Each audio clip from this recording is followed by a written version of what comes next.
Welcome, everybody, to the English session from tonight's Hartman Conference for a Democratic and Jewish Israel. My name is Alan Abbey, and I will introduce our speakers in a minute. I would just like you to know that this program is being filmed at the Hartman Institute in Jerusalem, and we're going to have a speaker from our New York office with us in a few minutes, Dr. Yolanda Stein Hain, and she's going to be our first speaker tonight. And before we get even one step further, I'm sorry, I'm going to have to give you a very small commercial, because not only are we doing this live webinar program tonight, but in about a week, 8 days actually, the night of the Israeli elections, March 17th, we're going to be doing another live program here at the Institute. This program is going to be actually live ending of the when the polls close in Israel, and we're going to be going on the air at 9:30 Israel, which is 3:30 p.m. in the East, and back to 12:30 p.m. in California. And we'll be on the air from 3:30 till 4:30 Eastern Time, or 9:30 to 10:30 here in Israel. And at 10 o'clock, when the polls close and the exit polls are announced by the Israeli television stations, we will break into our conversation, give you a live update, and then we'll have continued conversation about the results of the elections. And we expect this to be something of significant interest, and it will be on the Hartman website. It will be in several other places as well. Tune in to us in coming days for more details on that program. But now I'd want to bring you to today's program. The title of the session is Zionism, Minorities, and Loyalties.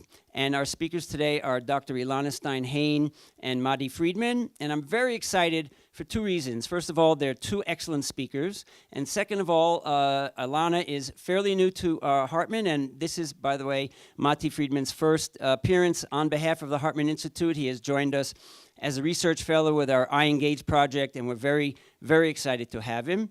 So I'm going to just take a second to introduce them a little bit briefly, and then we'll go right to their presentations. So Dr. Yolanda Stein Hain is the Director of Leadership Education for the Shalom Hartman Institute of North America, based in our New York office. And she is a dynamic and exciting speaker and a significant scholar, and I think you'll be really entranced by her presentation.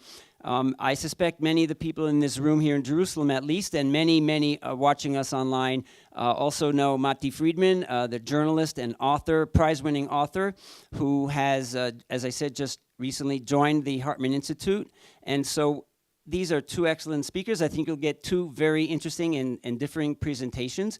After their talks, time permitting, and we certainly plan on that, there will be time for questions, both from the live audience here in Jerusalem and online. If you're watching this online, you should see on the right-hand side of the webpage a module that allows you to chat, and we encourage chatting during class, as it were, sending notes during class, posting tweets, and we will ask some questions both from our live and our online audiences. So now, without any further ado, I'd like to bring you from our New York office with the beautiful skyline of New York City behind her, Dr. Yolanda Stein Hain. Yolanda, it's all yours. Thanks so much, Alan. Thanks for that wonderful introduction. I have to say, I am very excited to be here and to be here, as it were, and to be in probably people's offices and living rooms and wherever people are watching this. It's a bit of an out-of-body experience, I have to say, because you're all looking at a person and I'm looking directly at a camera. So we're going to do the best that we can to imagine this camera as a room full of people. I also want to say what a pleasure it is to speak with Mati. Aside from following his work, I'm so happy to call him a colleague at this point, and I hope that our respective presentations really dovetail nicely and complement and supplement one another. So without further ado, I'm actually just going to jump in. What I want to talk about today, is actually the question of loyalties and minorities. And when we think about the identity of Israel's minority population, or its 20% large minority population of what some call Arab Israelis, what others call Palestinians in Israel, or Palestinian Arabs, I'm confronted by a little bit of a a paucity of language. Living as an American Jew and an American Zionist, I'm really animated by a statement about dual loyalties that runs very simply according to the lines set by Supreme Court Justice Louis Brandeis back in 1915. If everyone would just skip with me to number 6 on your source sheet. What's wonderful about this source is you're looking at an American Jew, born in Kentucky, early 20th century, who has very high aspirations and is actually the year after he gives this speech, or the excerpt from this speech, the following year he's nominated to the United States Supreme Court. He essentially finds himself trying to defend dual loyalties. He tries to defend his loyalty to Zionism and his loyalty to the United States as things that don't have to conflict and don't have to contradict. And the excerpt is as follows. He's making this plea essentially to the Conference of the Eastern Council of Reform Rabbis, trying to convince them that the accusation of dual loyalties that followed the Jewish people throughout history, starting in the very first century of the Common Era with Apian, for those who might be familiar with that Hellenistic piece of history of Jews as misanthropic and only caring about their own and not caring about anyone else, or all the way to the story of Napoleon's Sanhedrin, as it was called, that when he decided that he was going to give rights to the Jews of France, specifically the Jews of Europe, wherever he conquered, he had to convene a bunch of rabbis to essentially have them ask questions about their loyalty to France, whether they could be completely loyal to France, they have loyalty to Judaism. So this question, the bugaboo of dual loyalty, followed the Jewish people around like it was an anti-Semitic trope for a very long time. And what Brandeis does in this speech is he tries to actually advance the cause and advocate for dual loyalty as something that is completely permissible and okay, and something that actually is incumbent upon American Jews. So if you look with me, he says, let no American imagine that Zionism is inconsistent with patriotism. Multiple loyalties are objectionable only if they are inconsistent. A man is a better citizen of the United States for also being a loyal citizen of his state, of his city, or for being loyal to his college. Every American Jew who aids in advancing the Jewish settlement in Palestine, though he feels that neither he nor his descendants will ever live there, will likewise be a better man and a better American for doing so. There is no inconsistency between loyalty to America and loyalty to Jewry. As an American Jew, the dual loyalty that I have, and I know that for some people it feels dangerous to say dual loyalty, the dual loyalty that I have to the state of Israel and to the United States, they run on parallel tracks. Seldom do they contradict one another, seldom do they conflict. It's very comfortable to have both of these loyalties at once. And quite frankly, what's been happening, what you've seen in the North American Jewish community in sort of the month leading up to Prime Minister Netanyahu's speech in Congress, and now the aftermath, is you see American Jews grappling with this question of whether there is something to be worried about, a tension between those two, because quite frankly, it never appears as a tension in at least my mind and most of the minds of the American Jewish Zionists who I know. When it comes to the question of Arab Israelis or the questions of Palestinians in Israel, this is a different question altogether. The idea that these two identities can run on parallel tracks without ever conflicting is somewhat oxymoronic. So what I want to do in the following, I suppose, 15, 20 minutes that we have together is I want to look at two models from the Jewish tradition, two models from the Jewish tradition in which Jews are essentially accused of being a fifth column. I want to look at what the accusations were. I want to look at how the accusations relate to questions of particularism, disloyalty, even sedition. And I want to use this as somewhat of a continuum for talking about how Arab Israelis or Palestinians in Israel view themselves and how the Jewish majority can start thinking perhaps in a different paradigm than what Brandeis sets up, a different paradigm for how this can work, how this relationship can work, how the state incorporating different elements with different identities can actually function. The first model, as we find ourselves between Purim and Pesach, the first model is actually from Megillat Esther, from the Scroll of Esther. The second model is actually going to be from the Passover story. It's going to be from the beginning of the book of Exodus. In the first model, we're looking at a Jewish people that has been displaced. It's in this huge empire, this huge sprawling empire. And the unfortunate circumstance happens to be that there is someone who is second to the king named Haman, who would like everyone to bow to him. That is something that has been endorsed by the king himself, King Ahasuerus. But unfortunately, right outside the palace, Mordecai, the Jew, refuses to bow. And that's where we enter the story. I'm looking with you at source number 2. I'm going to read it in English. Sometime afterward, King Ahasuerus promoted Haman, son of Hamdata the Agagite. He advanced him and seated him higher than any other fellow officials.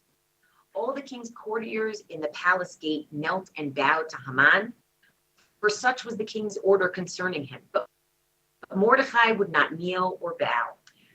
Then the king's courtiers who were in the palace gate said to Mordecai, "Why do you disobey the king's order?" When they spoke to him day after day, and he would not listen to them, they told Haman, in order to see whether Mordecai's resolve would prevail, for he had explained to them that he was a Jew. When Haman saw that Mordecai would not kneel or bow to him, Haman was filled with rage. But he disdained to lay hands on Mordecai alone, having been told who Mordecai's people were. Haman then plotted to do away with the Jews, Mordecai's people, all the Jews throughout the kingdom of Ahasuerus. Let's stop here for a moment and ask ourselves the question, why is it that Mordecai refused to bow? Why would he not bow to Haman?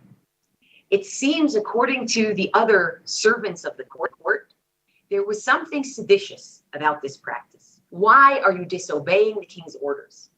Unfortunately, Mordecai doesn't see fit to explain why he's disobeying the king's orders. Jewish tradition would fill it in that he actually is disobeying the king's orders out of religious particularism, out of religious conviction and resolve not to bow to a human being, as Jews bow only to God.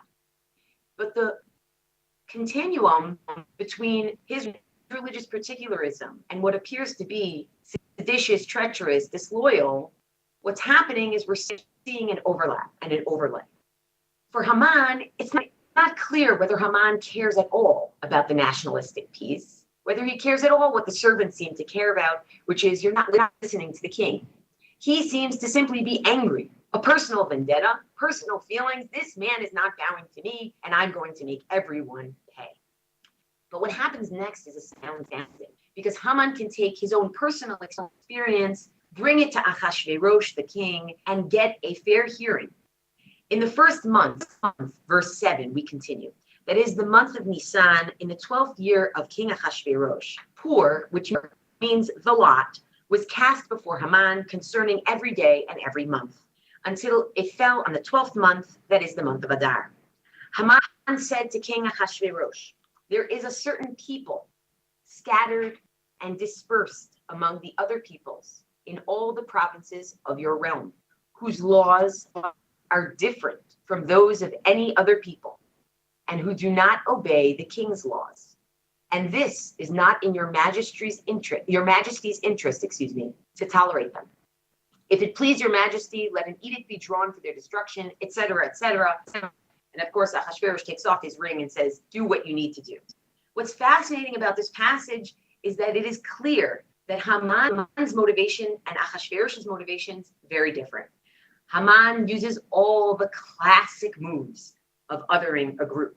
He doesn't call them by their names. He refers to them all as one unit. There is one group of people. He plays off of Ahasuerus' political fears. They do not keep your laws. It's not about religious particularism. It's not about the particularism of Mordecai's identity. This is a fifth column, a group of people who simply does not obey the king's orders. They are a state within a state. And Ahasuerus, not knowing anything of the personal vendetta that Haman has, immediately says, well, of course, a state within a state. that can't be permitted. What's incredible about this passage is that the way that we Jews interpret it is this was about particularism. This was about religious conviction. The way it was interpreted, and so easily interpreted, this was about sedition. This was about rebellion. This was about treachery. And quite frankly, that's a stretch for us. For the other side, it wasn't such a stretch. There's another piece of the puzzle, which is the way that Haman gets to the Jews is he says, Achashverosh, there's this group that is fundamentally other and disloyal. If we look at the Greek translation, the official Greek translation, the Septuagint of Megillat Esther, we find something further, what can I say? I think expected in a way.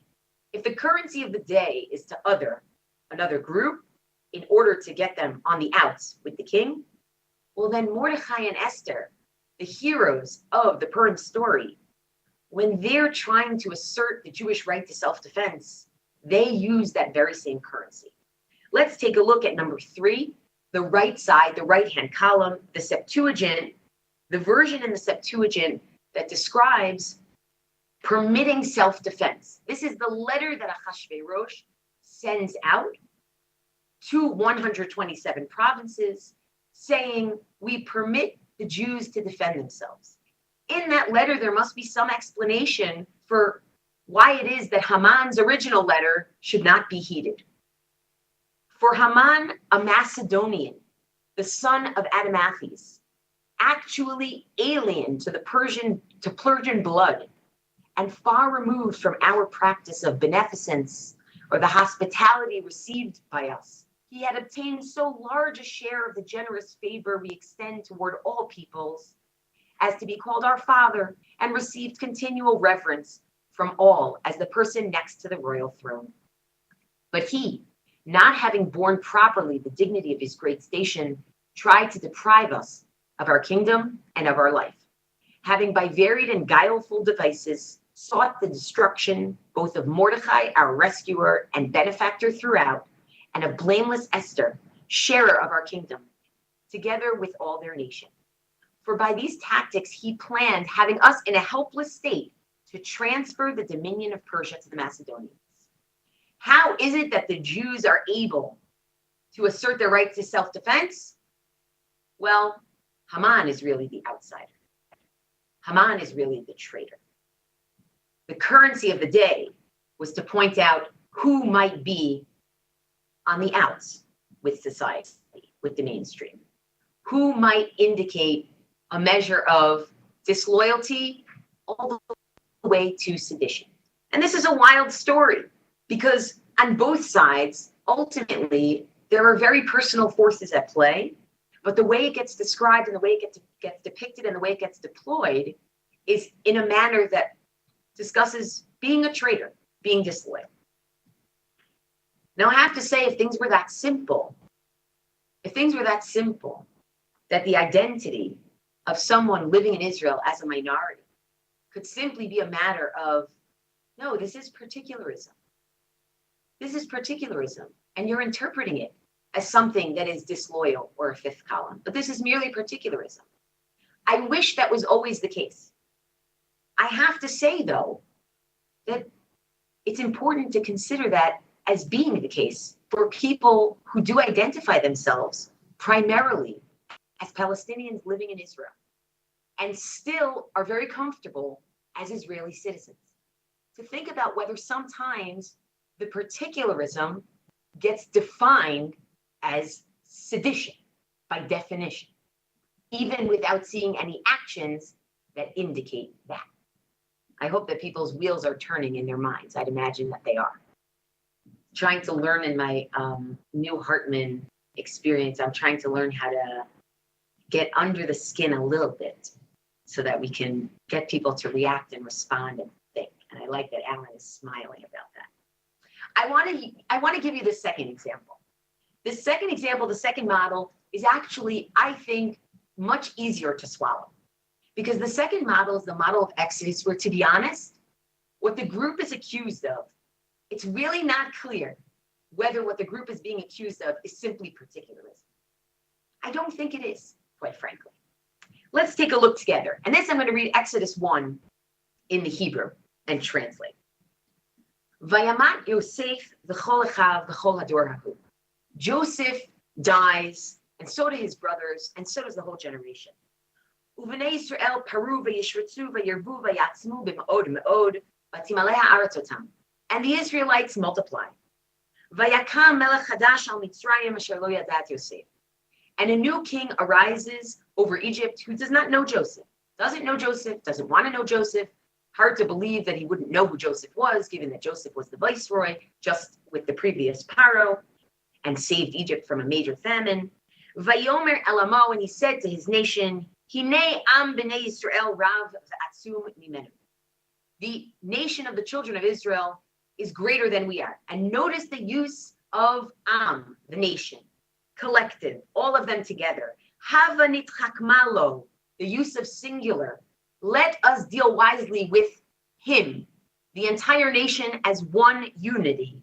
Pen yirbeh vayat ki tikrena milchama v'nosaf gam hu al son'enu v'nelcham banu ve'alam in haaretz.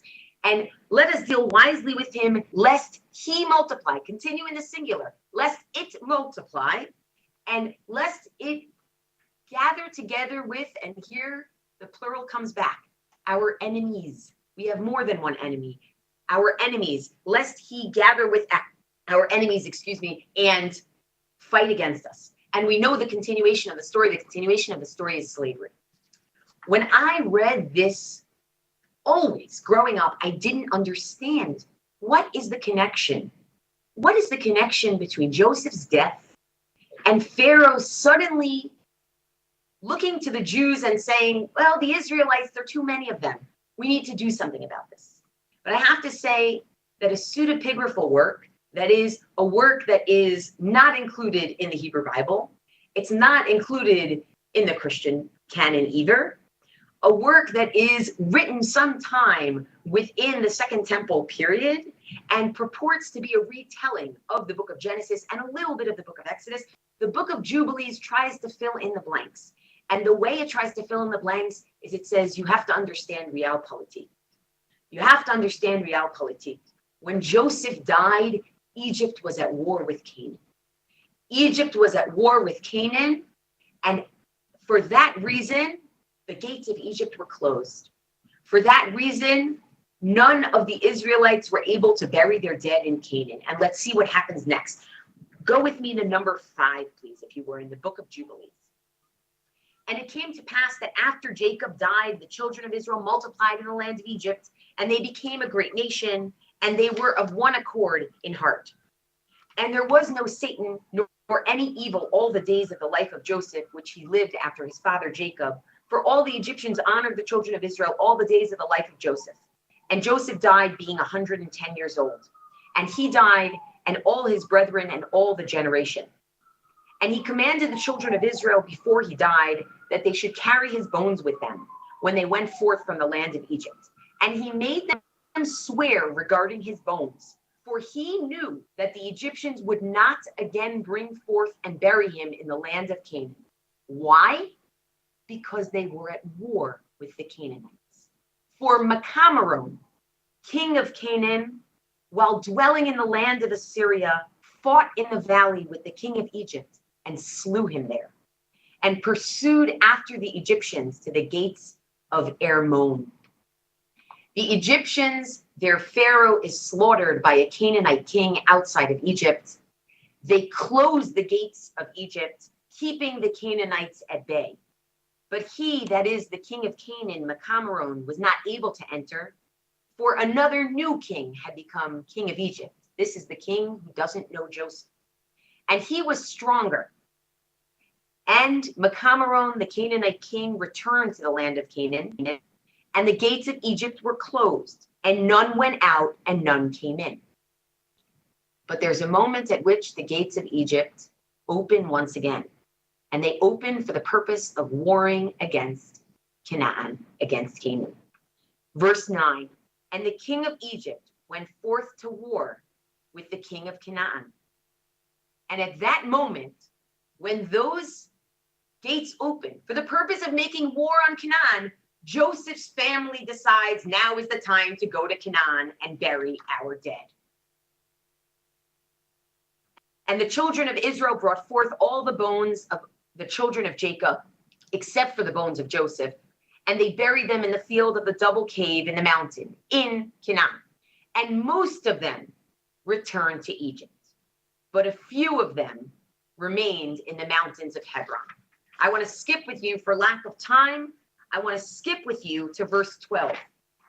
In verse 12, the king of Egypt does what we see in our biblical text. And he devised, that is, the king of Egypt devised an evil device against the children of Israel of afflicting them. And he said to the people of Egypt, behold, the people of the children of Israel have increased and multiplied more than we. Come and let us deal wisely with them before they become too many. And let us afflict them with slavery before war come upon us, before they too fight against us. Else they will join themselves unto our enemies and get them up out of our land. For their hearts and their faces are towards the land of Canaan. The accusation of the Israelites as a fifth column. What happened here? Egypt is at war with Canaan, and it's at that moment that the Israelites decide, you know where we need to bury our dead? In Canaan. And they stay there and they live there. Is that mere particularism? Doesn't seem so clear that that's mere particularism. What kind of dual loyalty is that? Certainly the way that the Egyptian Pharaoh interprets it here is he interprets it here as an act of sedition. I believe that my time is almost up. What I want to leave you with is I want to leave you with, number one, the difficulty in simply asserting that the particularism of a minority is the equivalent of sedition. Number two, to recognize that there are members of minority populations who do engage in acts that favor a Palestinian-Israeli identity, or I should say a Palestinian identity over an Israeli identity, to the degree that it tries to undermine the state. Each of those exist. But I also want to say that there's something in the middle that Louis Brandeis could not have envisioned. There's something in the middle, and it's that space in the middle where someone feels has a fundamental argument or a fundamental discomfort with the state or the way that it came into being. But that doesn't lead the person to disengage from the duties of being a citizen. And it doesn't lead a person to seditious practices. But it's not as simple as just being, well, this is my particularism and it doesn't impact at all the way that I think about you. It's that space in between that I think we need to try to navigate. It's that space in between that is the crux of the conversation that must be had. Because those who are on the extreme, on either side, they're not necessarily the issue that we're going to resolve by conversation and discourse. Actions must be taken, appreciation must be had. But it's that space in between the particularism and the rebellion, so to speak, that needs to be navigated. Thank you. Thank you very much, Ilana. You'll stick with us, of course, to listen to Mati, and then we'll have some questions from both, as I said, the online and the live audience here. Mati Friedman, your turn. Thank you. Can everyone hear me? Now can everyone hear me? Should I do it like that? Okay, great. Thank you so much, Ilana. And although Alan suggested you stick around, you really don't have to. The city behind you beckons. And if I were you, I might go for a walk in Manhattan. When we talk about minorities in Israel, we often end up arriving at some version of the following sentence, which is that once we were a minority and now we're a majority, and we are mistreating a minority just as we were once mistreated. That is not untrue, of course. I also think that it leads us to the correct moral conclusions I would like our behavior here in Israel to be based on that understanding and not on another understanding. However, it is not particularly helpful in understanding the complexities of Israel's actual situation on planet Earth. And that is being increasingly made clear now, as anyone watching the Middle East, I think understands. The complexities of Israel's real situation were brought home to me recently when I met a really interesting guy named Shadi Khalul, who's from a town in northern Israel called Jish. Shadi's a Christian, a Maronite Christian. The Maronites, as some or most of you probably know, are members of a very old church, a Middle Eastern church that is affiliated with the Roman Catholic Church. He was born and raised in Jish. He's a native Arabic speaker. And he is an interesting lens through which to view the Christians of Israel. The Christians of Israel are a minority inside a minority. The Arab population here is roughly 1.5 million, and about 10% of Israel's Arabs are Christian. So we're talking about a very small minority inside the 1/5 Arab minority. Being a minority always means maneuvering amid the majority, and it necessarily involves contortions, as North American Jews are aware, or should be. And these contortions are on display all the time whenever you look at any minority. For example, Bibi's recent speech in Congress, you could see the contortions that it required from many in the North American Jewish community. He doesn't speak for me. He does speak for me. I am like him. I'm not like him. I'm more like you than him. This is standard minority behavior. If we look at the Christians here, Christians who are in the historically unprecedented situation of being a minority among Jews, which is not a simple theological position for many Christians. If we look at their situation, we can learn something about what it means to be a minority, particularly in this part of the world. And understanding what it means to be a minority in this part of the world is crucial right now, because the fate of minorities in the Middle East is perhaps the most important story at play in this region over the past century, and we're very much part of it. Israel's story in the 21st century is going to have a lot more to do with the Yazidis than it has to do with the Warsaw Ghetto. And people trying to understand this country and its place right now need to be thinking a lot about the Middle East and less about Europe. Before I continue, I'll just, as a parenthetical caveat, note that the Christian world in Israel is actually much more complicated than I'm going to describe. The native Arab Christian minority is only part of the Christian world here. And in fact, they're outnumbered by other components of the Christian world here. Filipinos, South Americans. A Catholic priest told me not long ago that if you went by the number of Catholics in Israel, each major Israeli city should have a cathedral, according to the standards of the Catholic Church.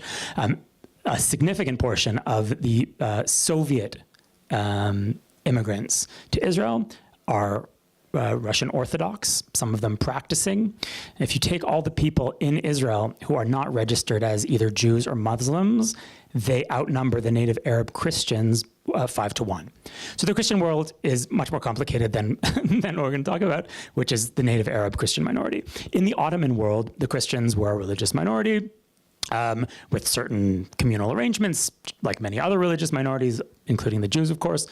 With the rise of Arab nationalism in the 20th century, this starts to change, and many Christians become prominent in Arab nationalist movements, because if Arab identity was about language and culture more than it was about religion, then they could join the majority, and it might remind us of the Jewish embrace of communism, for example, as a way, as a ticket into the majority culture, an idea that would kind of make those divisions, the classic divisions, less important and provide another way in. So Christians become important in the Arab nationalist movement. The founder of the Ba'ath Party, Michel Aflaq, is a Christian.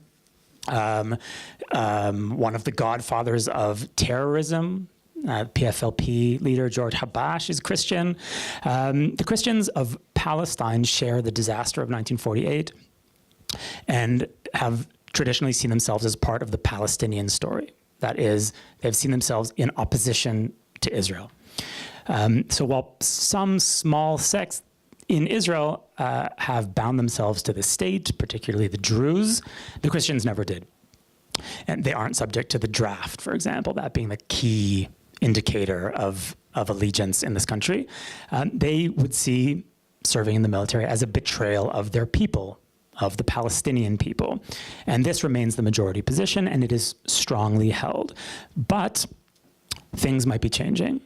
And Shadi Haloun, who I just mentioned, is part of it. And it's hard to tell how significant the change is exactly, but it's definitely worth tracking. The Christians have been watching, as everyone here has, the unraveling of the region and the rise of radical Islam over the past 20 years, first here in the form of Hamas, of course in Lebanon in the form of Hezbollah, which is a development that has eclipsed the traditional elite in Lebanon, which was Christian, Maronite Christian.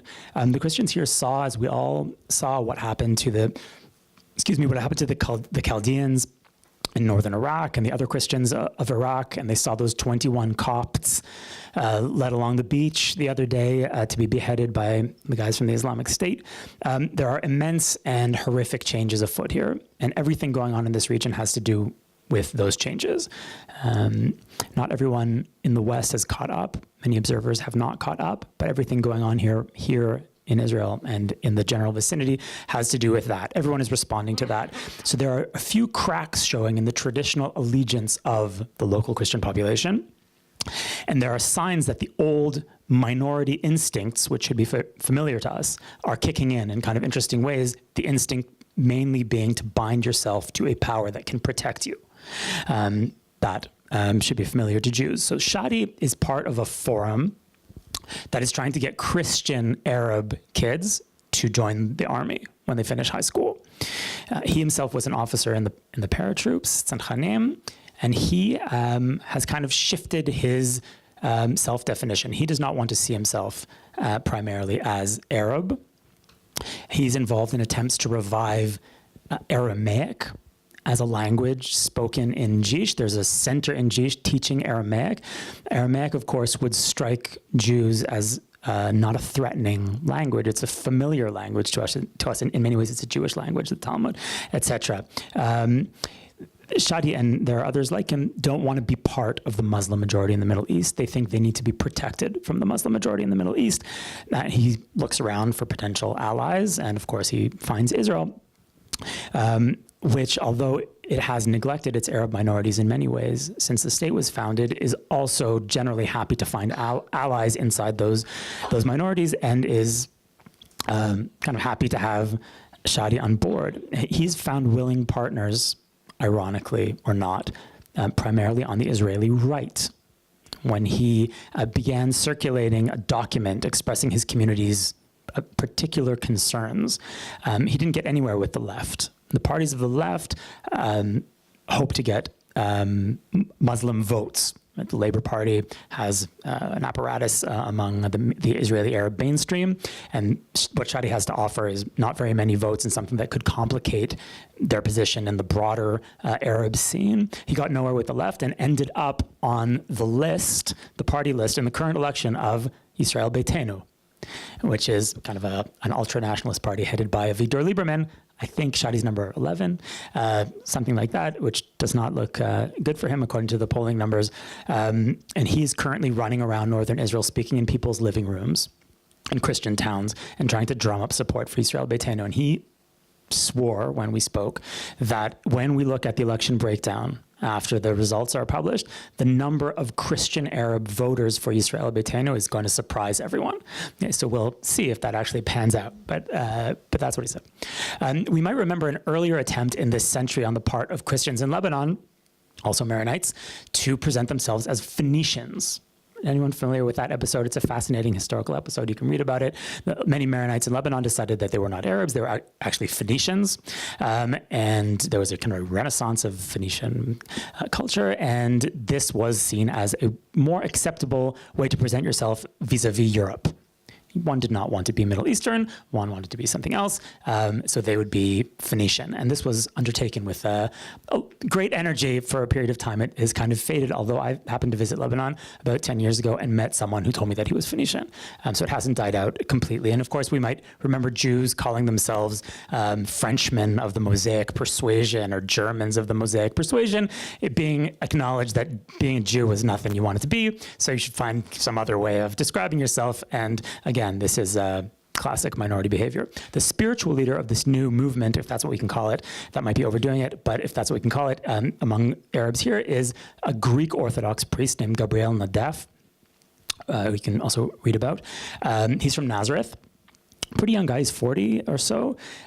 Nazareth, which of course is the birthplace of Jesus, has had a Muslim majority for quite some time. It's been a while since Nazareth was a Christian majority town. And some Christians there feel that their position is eroding. Shadi mentioned as a particular affront, a banner that was erected by the Islamic movement in Nazareth outside the Church of the Annunciation a few years ago, which was a Quranic quote engaging in a kind of polemic with Christianity, saying that anyone who does not accept Islam will not be redeemed and will be among the losers, history's losers. And several similar signs have appeared around there. So what they feel, which is what a lot of people in the Middle East feel, is that what they're dealing with is a kind of aggressive, very assertive strain of Islam that endangers them. A friend of mine who's the military correspondent for the Times of Israel, Mitch Ginsburg, whose stories are very much worth reading. He interviewed Nadaf not long ago and had a very interesting conversation with him. Nadaf is kind of on to the Jewish thing in a very interesting way. So he, first of all, told Mitch that he thinks that the Christian Arabs of Israel are kind of like Jews in that they do well in school. Obviously, he has not been actually paying attention to Israeli schools, but that's okay. I'm happy for anyone to have that misconception. They get good jobs. They don't, make too many problems crime-wise. If you look at the matriculation breakdown here every year, there's a few Christian schools that are always in the top tier. So that's an accurate observation. He feels very strongly that Jesus was a Jew. He believes that Israel is the land of the Jews. And he believes that while Christians and Muslims live alongside each other, and obviously always have, Christians have a covenant with Jews that they do not have with Muslims. His car tires have been slashed. His son was beat up last year. He gets death threats over the phone fairly often, and he's not allowed to walk around Nazareth by himself anymore. That's the extent of the danger Nadaf is in as a result of his position. And let's just discuss briefly the counter position, the opposing position. Probably the kind of most prominent proponent of the kind of attack on these guys is Hain Zuabi, who is a fiery kind of Arab nationalist lawmaker from a party called Balad. Balad, by the way, as another example of kind of a minority maneuver, Balad, the longtime leader of Balad, was an MK named Azmi Bishara, who was also a fiery and outspoken, and I would say very well-spoken critic of Israel and Zionism, also a Christian. He, as you might remember, got into trouble after the Lebanon War in 2006 for contacts with Hezbollah. And fled the country rather than face trial and currently lives in Qatar. He's the former leader of Balad, which is Hanin Zoabi's party. Here's what Zoabi, who is kind of a disciple of Bishara, had to say to Nadaf in an open letter, which Mitch quotes in his article. What you are doing, she says to him, she's also from Nazareth, by the way, so he's a Christian from Nazareth, she's a Muslim. What you are doing is endangering the Christian youth when you separate him from his people and change him into an enemy of his people and assist his true enemies. That's us.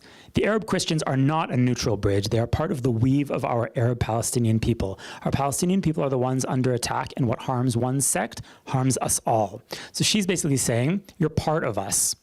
Don't cross the line. When Shadi and Father Nadaf hear that kind of thing, they hear a Muslim voice telling them, don't you dare cross us. So people hear different things. A Christian Arab woman from a village called Rame, which is also in the north, after this whole thing broke, she set up a Facebook page called Fire Nadaf from the Greek Orthodox Church. And when Mitch interviewed him, she said, this is how she explained her position, we live within a conflict. as a second-rate minority within a nation that is occupying our nation.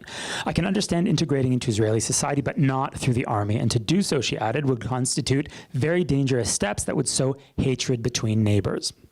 This reminded me of an ad that I once found, which was placed by a Jewish youth group in Damascus, Syria, in 1929, at a time of rising ferment around the rise of Zionism and the rise of Arab nationalism. This is what the ad said. Zionism was founded by the Jews in Northern Europe, and the Jews of Damascus are totally estranged from it. It is for this reason that we have come to declare by the present note to our Arab fellow citizens and to the members of the press our attitude vis-a-vis the Zionist question, and we ask them to differentiate between the European Zionists and the Jews who have been living for centuries in these lands. Okay? So that you might be hearing all kinds of things about those guys. Those guys are not us. We're like you. We're not like them. And here, too, you see a minority maneuvering in a very precarious position. The people who the woman from Rameh sees as her neighbors are Muslim Arabs. This is the majority that she sees as her point of reference. Shadi Khalil and Gabriel Nadaf, on the other hand, have decided that, in fact, the neighbors who they care about, the majority that is their point of reference, is the Jews. This is the majority that they think will help them, in part because this majority is crucially itself a minority. Because, of course, the question of who is a minority is not as simple as it is often presented. Just to give you an example, when we cover the story in Ferguson, Missouri, we could cover that story depending on how you draw the geographical boundaries of what you're talking about. We could cover that story as an African-American majority and a white minority. Ferguson's 2/3 African-American, unless I'm, might be a bit off, but that's more or less what it is. So we could cover it as an African-American majority and a white minority. Of course, that would involve losing all of the history and context that make that situation comprehensible.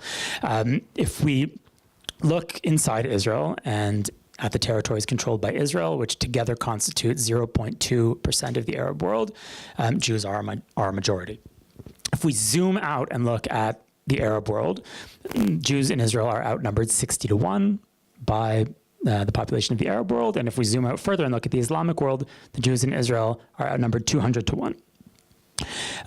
So Israel's minority, mainly Muslim Arabs, are part of the majority population of this region. And it's a majority which, as we're currently seeing, has turned on its minorities. So the Muslims under Israeli rule see themselves as a minority, and of course that's true. They are a minority, but regionally, they're a majority. So one of the main problems the kind of traditional Islamic view has with the existence of Muslims under Jewish control is not just the fact that minority life is always uncomfortable for anyone and unfortunate for anyone who finds himself or herself in that particular situation, but that this is an unnatural state of affairs. It is an unjust state of affairs because Muslims are not meant to be a minority in this part of the world. They are the majority. Over the course of the 20th century, the minorities in the Islamic world have eroded. Some of them are extinct. Some of them will be soon. First, it was the Jews, 1 million of whom lived in Islamic countries in the 40s. Baghdad, for example, by some counts, was a third Jewish in the 40s. Those people are gone. Most of them came here. The Christian population has been eroding across the Middle East. And there has also been an erosion of lesser-known groups like the Mandeans and the Zoroastrians, and now, of course, the Yazidis, who no one had heard of before, but are famous now because their extinction has been so spectacular and horrific. All of the minorities in this region are facing the same thing, which is the rise of an aggressive and intolerant strain of Islam among the majority. So those who are defenseless are losing and probably won't survive. Those who can defend themselves have a shot at survival, the Kurds, for example, and the Jews. So this has led us to a situation which people like my grandfather or people of my grandfather's generation would have found impossible to believe, which is that we have Christians seeking protection from a Jewish army. What is emerging is a kind of strange and uncomfortable alliance of minorities. Israel was founded to protect Jews, obviously, But the events of recent years offer an opportunity to extend that protection to others. Just as, for example, the Baha'i sect, which is persecuted in Iran, has its most important shrine and its world headquarters in Haifa. This isn't just a Jewish refuge anymore. It is, in fact, the last secure minority refuge in this region. And that, I think, comes with responsibilities. And it also presents a chance for multiculturalism, which I think we need to seize. A lot of people, I think, would like to see this as a simple story of Jews becoming a majority. Of course, Jews have always been a minority, and the founding of this state changed that in some ways, but not others. And I think it's important to understand the ways in which Zionism revolutionized the Jewish situation on earth and the ways in which it did not. And Zionism was supposed to end anti-Semitism, for example. Zionism was supposed to change the state of the Jew on earth. And I think it should be apparent to everyone now, this year, last year, these days, that has not happened. And that our situation is very different in some ways and not at all different in others. And when we talk about the minorities in Israel, I think it's very important to remember that the biggest minority in Israel is us. We are a minority faced with a threat from a majority culture. So not everything has changed. And what we see right now is that our fate is bound up with the fate of other minorities in this region. And what has changed is that we have a chance for the first time, not only to protect ourselves, but to help others whose distress should be familiar to us. Thank you. Thanks, Mati. I'm told that without the hand mic, I'm still somebody who everybody can hear us, so we're going to use this hand mic for questions from the audience. I'm going to take the first two questions from our online viewers. One that was actually written to us even before the seminar, and it turns some of the complexities of this conversation on its head. I'm going to address it to you, Ilana. This is from Clara Silver, who didn't tell us where she's from, but she says, and this is, of course she asked more than one question. We'll stick to only one of them. But it dovetails exactly with what Mati ended with and what you began with. And it says that even though Jews are numerically a cultural and religious minority across the globe, many American Jews don't have a minority identity and push back against American Jewish organizations that operate with that view. So I want to leave that statement, first of all, put that statement into the form of a question. Do, in fact, American Jews not have a minority identity, and do they, in fact, push back against American Jewish organizations that operate that view, and what are the implications of that? You're directing to me. I couldn't sure hear am. the entire question. As I understand it, what you're asking is about the minority identity of North American Jews, or specifically American Jews. And it appears to me that you have real divisions on this issue. I think this breaks down based on sometimes political affiliations, sometimes religious affiliations, whether Jews actually feel like a minority in the United States. I will say I think that most Jews feel very at home in the United States, even if they have somewhat of a minority sensibility. What I am noticing is certainly among a younger generation, the desire to be viewed as a minority as opposed to as a boutique group of people.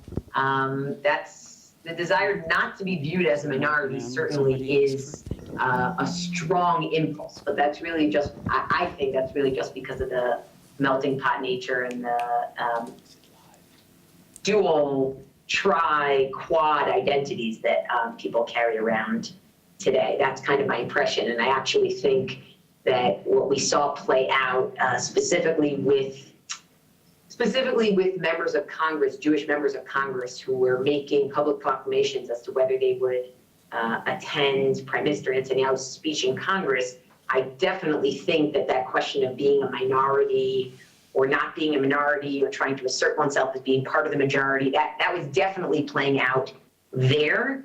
And I think it's sort of indicative of how it was so surprising in certain ways and so uncomfortable for the North American Jewish community that this conversation is being had in any way that I think it indicates the degree to which we try to suppress that minority identity basically across the board. That's somewhat clear. Thanks, Yolanda. I'm going to take one more online question, and then we'll open up to questions here. Remember, keep your question in the form of a question, and we wait until we get the microphone, the hand mic, to you. So this is one I'm going to address to Matti, because again, it dovetails with the closing of his comment, and it's from Steve Denker, who also, unfortunately, I wish he could have told us where he's from, but says, does not creating and maintaining the space in the middle require that the majority rulers make space for the minority and help them to feel that they have a stake in the polity, the public, the community of the public space in their country? Matti, this one's for you. Thank you. Should I? Thank you for the question. I would say, of course, and I think Israel has been expert at missing every possible opportunity to create that space for the Arab minority. The polling numbers, which were mentioned in the previous session, are striking. When the Arab sector is polled here, I was looking at a poll which I believe was 2 years old already, but I imagine the numbers haven't changed too much. 79% of Arab Israelis said they were happy with their lives in Israel, which is an astonishing number. I don't remember what the number was for Israeli Jews, but I'm guessing it was lower. So, there are opportunities that we've missed, and judging by, current policies and the polling numbers leading up to the next election, I imagine we'll continue to miss them. Although it is worth pointing out, just playing kind of devil's advocate here, that the situation of Israel vis-a-vis its minority, which is an Arab Muslim minority, is entirely different from other parallel situations which people imagine when looking at this country from abroad. It's different from the Jews of Persia 2,500 years ago, or whenever it was that the Purim story happened. It's different from the situation of African Americans. The minority in this country is part of a majority culture that threatens this country and has for 100 years. The Jews of Israel, are now around 6 million people, have been facing and have been outnumbered by members of the same group that constitute the large minority inside Israel. So that is a complicated situation. And it's not as simple as the African American call in the 60s, which we're hearing a lot about now with the Selma anniversary, for integration and equality.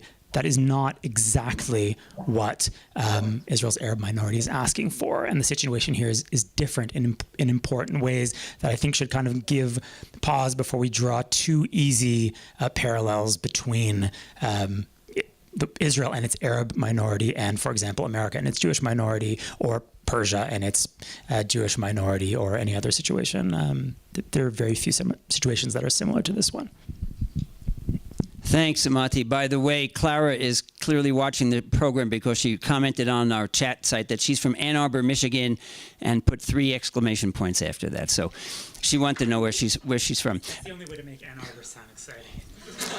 Wow. All right, we have a question here from the audience here in Jerusalem. Please put the mic right up to your face, and we're going to actually want to hear you tell us who you are and your question, and also to whom the question is directed. Thank you. Okay, hi. I have another way to make Ann Arbor sound exciting. I'm from Marquette, Michigan. My name's Gabriel Bram, and I teach English at Northern Michigan University, which is to the north of Ann Arbor, and much smaller. I want to thank Matti Friedman for a marvelous talk.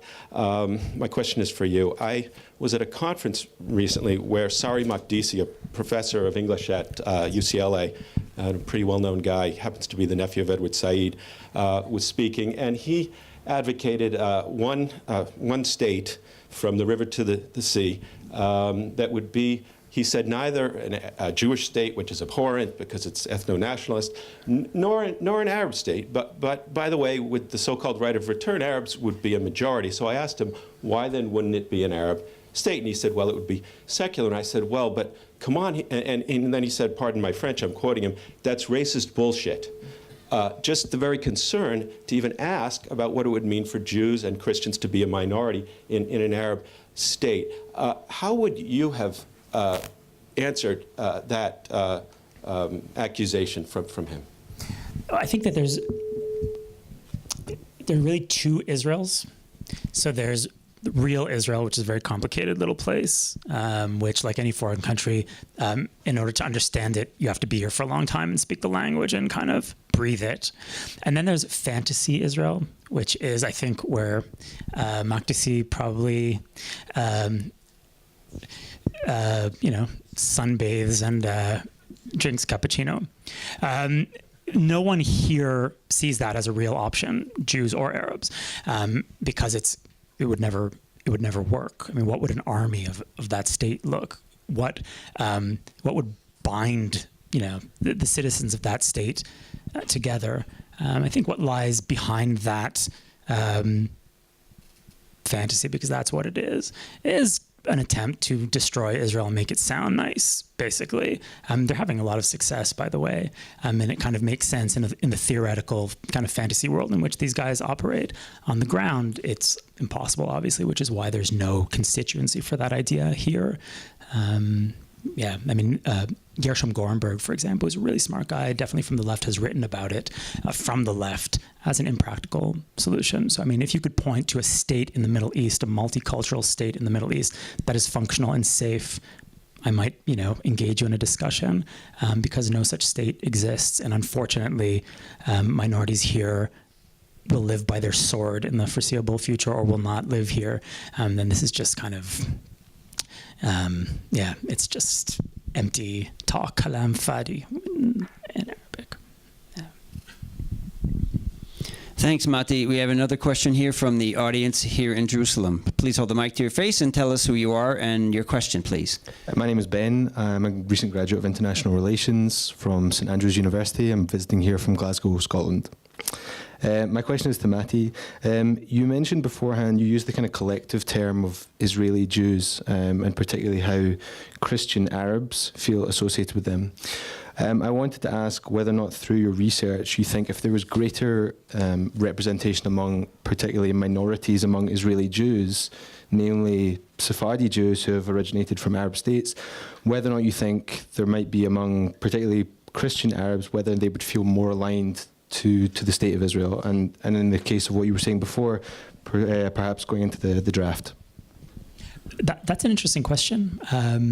Whether there would be kind of easier common ground if the Mizrahi side of Israel were brought more to the fore is a very interesting question.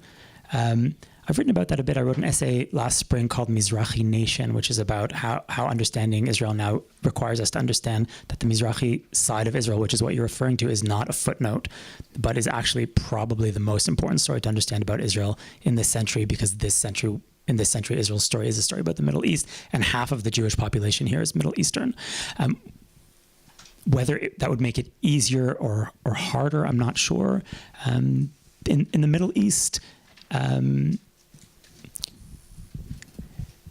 things tend to be round in a way that Europeans tend to see straight lines and squares. So my gut response to your question is yes. If there was a more kind of flexible Middle Eastern attitude toward toward our neighbors, more things would become possible. But it's hard to say. I think that both things are happening. I think that we're seeing it. There's more movement on the part of Christian Arabs toward Israel, and Israel's Middle Eastern character is coming to the fore more and more in everyday culture and the way the country is, in people's take on religion. It's becoming very Mizrahi, and people's take on politics. It's becoming very Mizrahi. Where that will lead, I'm not sure, but I hope that the results will be positive. Thanks a lot. Ilana, I know you're going to have to leave us in a few minutes, so I will take the moderator's prerogative to ask you a question so you don't get off easy, as it were. And in light of the complexities, and I saw you scribbling notes during Mati's talk, it seems that you have some things you wanted to say, you wanted to add or contribute to this.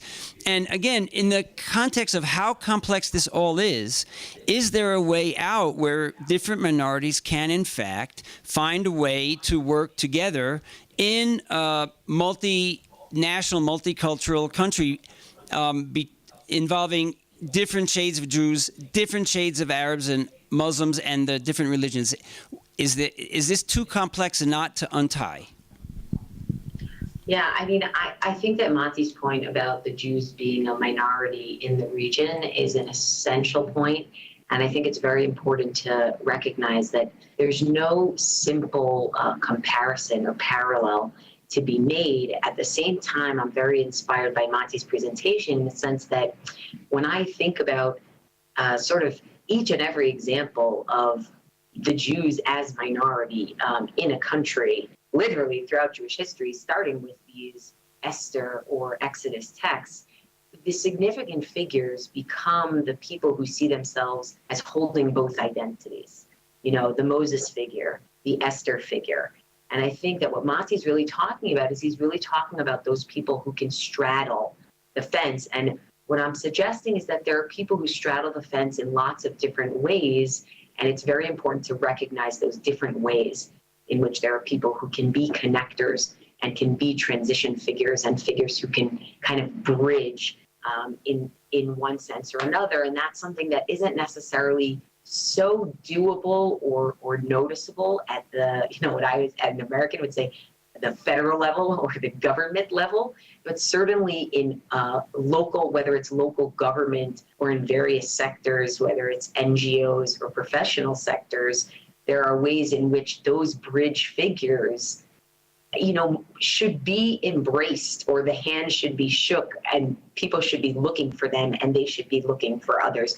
And I think what Mati is describing is one version of that. I think there are a few different versions of that, but I think what Mati's describing is one version of that, and I think that's very important.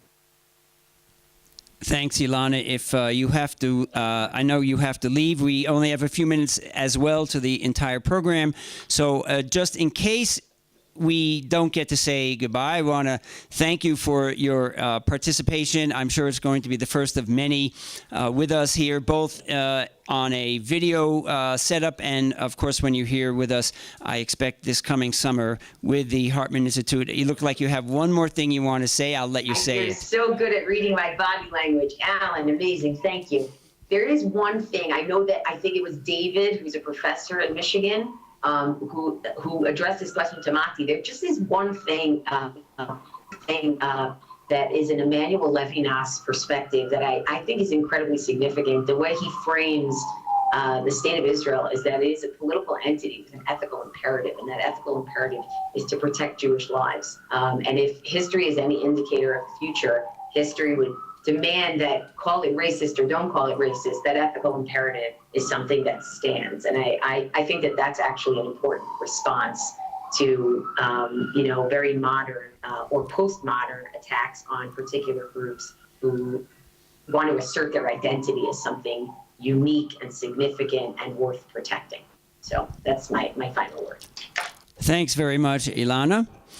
We are going to have another question here from the audience here in Jerusalem. Mike is yours. Hi, my name is Aaron Kerman. I'm a lawyer and a student of conflict resolution. I was curious about the subsection of the Christian community, Christian Arab community here in Israel that you spoke about, who sees their lot more with Jewish Israelis than with Muslim Palestinians. And I was curious in particular about their views of the occupation, of the prospect of a Palestinian state, and the peace process to the extent that there still is one. I wouldn't. Yeah, that's a great question, by the way. I don't know enough about the subject to speak in their name about it. And if you're interested, you can find them. They're pretty easy to find. In Jish, there's a center for the study of Aramaic, and I would actually be really interested to hear what they have to say about it. My sense is, and again, this is just me analyzing it from afar, having not done enough research. What is driving people right now in the Middle East is a sense of immediate fear. Everyone in this region is freaking out right now, and rightly so. So more theoretical questions, like even like the occupation, which is of course a huge question. These have kind of receded in the face of kind of the horrific nature of the onslaught that many people across this region are facing. So it's my sense that while the occupation is probably not something that these people are fans of, as I'm not, and as many Israelis are not, they might be saying to themselves, as many Israelis do, I will go to the army to protect my life and the lives of my family, recognizing that there are parts of Israeli policy with which I disagree very strongly. So, people have a complicated take on it, and they can weigh different things. And I imagine that's what they're doing, but that's just me talking. And if you contact anyone there and hear something interesting about it, I'd love to hear more about that. Yeah. Okay, I think we'll be Anglo, as it were, and try and finish on time. So we're going to have one last question, and we'll have a few closing comments. Please. Hi, I'm Tal from London. I was thinking about some of the things you were saying about minorities, and I was wondering how many compromises the concept of like Zionism needs to take to make space for minorities in Israel. Expand on that a bit. What exactly do you mean? I've been thinking about how, like, if we do have minorities in Israel, particularly the Christian minority that you spoke about, and the Arab minority, even though they are a majority in this area. And if we are going to make any space for them in Israeli society, there's some kind of concepts of Zionism, I think, that may need to be, like, have less of a impact, perhaps, or less strength put on them. And I was wondering how far you think that needs to be taken.